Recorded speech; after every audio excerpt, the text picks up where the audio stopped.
et depuis 2 ans, je suis basée au Sénégal. Je travaille pour une entreprise africaine. Je peux vous dire que demain, je dois prendre la parole pour soi-disant inspirer ces jeunes-là et j'espère que j'arriverai à le faire. Mais s'il y a un élément qui annulera tout ce que je dirai demain, c'est cet élément de corruption. Pour qu'il y ait corruption, c'est qu'il y a un corrupteur et un corrompu. Qui sont les corrupteurs aujourd'hui? Et surtout, qui sont les corrompus aujourd'hui?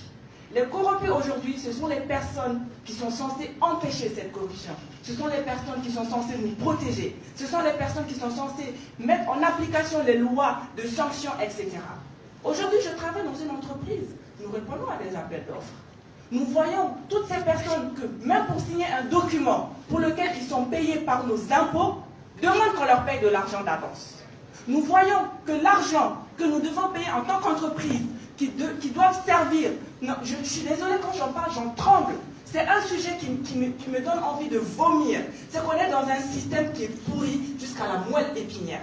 L'argent que les entreprises payent, qui doivent aller dans les caisses de l'État, c'est cet argent qui sert à construire nos écoles. C'est cet argent qui sert à soigner nos malades, à prendre soin de nos hôpitaux. C'est cet argent qui nous aide à construire et à bâtir nos États.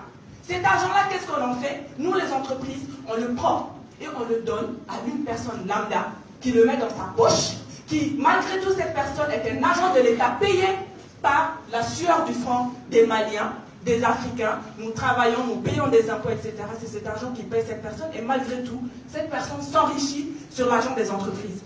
Là, on parle des agents de l'État. Parlons de nos dirigeants, les ministres, le président de la République. Quand les élections arrivent, vous savez comment sont financées les élections présidentielles dans nos pays? Les entreprises sont racketées.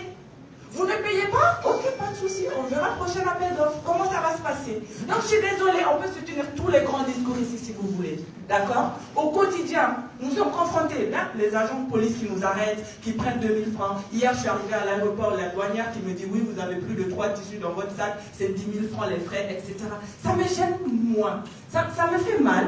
Mais ça me gêne tellement moins quand je regarde ces personnes que je vois dans la rue, qui occupent des positions, qui signent des grands papiers tous les jours et qui sont censés nous protéger, qui sont censés mettre en application, montrer l'exemple. Ce sont des personnes, à commencer par les premiers dirigeants du pays, qui sont corrompus jusqu'à la moelle épinière. Ils se servent de cet argent-là pour se maintenir dans leur position, etc. Bien sûr, nous avons tous un rôle à jouer. Bien sûr, je peux dire à la douanière, à l'aéroport, que je ne lui donne pas les 10 000 francs parce que c'est de la corruption. Je peux dire aux policiers, je ne lui donne pas les 10 000 francs parce que c'est de la corruption. Mais qu'est-ce que je dis au président de la République? Qu'est-ce que je dis à toutes ces personnes qui nous dirigent, qui sont censées nous protéger, mais qui sont les premiers à nous bafouer, qui sont les premiers à nous jeter en pâture, qui sont les premiers à hypothéquer notre avenir, parce qu'ils ne vont pas arrêter. Ils ne vont pas arrêter de s'enrichir illégalement et nous et les entreprises qui sont là aussi ne vont pas arrêter parce qu'elles veulent continuer à survivre. Parce que ceux qui commencent en disant oui, j'ai répondu à un appel d'offres, oui, je ne paye pas, et bien 2 jours, 3 jours après, vous allez voir qu'ils vont commencer à payer parce qu'ils n'ont pas le choix, ils ont des salariés, etc. Et pendant ce temps-là, qui sont ces salariés?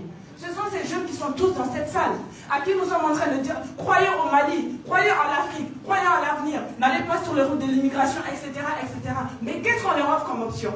Qu'est-ce qu'on leur offre comme option? Quelle sanction?